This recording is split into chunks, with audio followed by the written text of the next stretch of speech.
વિદ્યા બોલો પપ્પા. જય શ્રી કૃષ્ણ, જય ગેવીર મહારાજ, હર હર મહાદેવ. કેમ છો બધા મિત્રો? મજામાં? સ્વાગત છે તમારું મારા મિની બ્લોગમાં.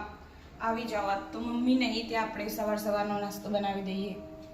નક્કી દે રહી. હા, રહી નથી, જીરું અને થોડી હિંગ હા નાખ દે, કડી પત્તા, પછી આપણે આ ડુંગળી નાખી દઈએ. હા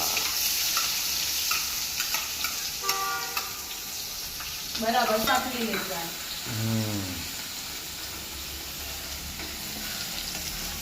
મસ્ત મેં કહ્યું હો વિદ્યા. હા, ના થે ને સિંગા. આ સિંગોડા એ નાખી દે એટલે મસ્ત ચડી જાય. બરાબર. મરચું અને હવે ચડવા દેવા. ચડવા દઈએ. બરાબર ચડે. જ્યાં ઉડી ડુંગળી ને સિંગોડા ને બધું ગોલ્ડન નાખી જાય ત્યારે તો ચડવા દેવા. ઓકે ચડવા દેતા. વિદ્યા ગોલ્ડન બ્રાઉન થઈ જઈ હો. હા, હવે આપણે મીઠું નાખી દઈએ સ્વાદ અનુસાર. મીઠું નથી દે. આટલું જ ને? બસ. હા, પછી મરચું. મરચું થોડું જ નાખ્યું હતી. બસ, થઈ જાય. થોડું ના નાખો. થોડું તો હળદર હળદર નાખો. હળદર થોડું ના ના અડધા બધા ના જુઓ. હા, ના ધોણા છીટો. ધાણા છે. હવે મસ્ત બધાને હલાવી દઈએ. અને થોડી ખોડી નાખવાની. કોટ થોડીક જરાક જ. જ નાખજો. આ જરાક નાખવાની, ખબર છે તમને. એટલી બધી નહીં ભાવતી. બેલેન્સ કરવા માટે. હા,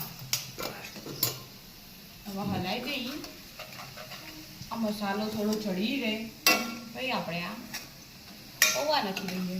મસાલો તો ચડી જ જાય તેલમાં તો ચડી પાછો. જાય ને. હા, હવે આપણે પૌવા નાખી દઈએ. નાખી દે. પલાળે હતા પેલા પૌવા ધોઈ મૂક્યા હતા. હા, પૌવા ધોઈને મેલ્યા હતા.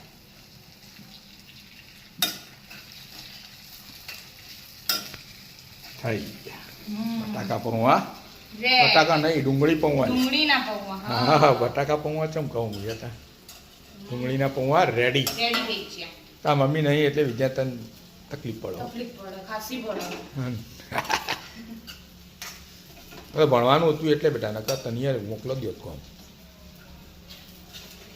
ચાલો મિત્રો, આવી જાઓ મિત્રો. આવી જાઓ મસ્ત મજાના ગરમ ગરમ પૌવા ખાવા.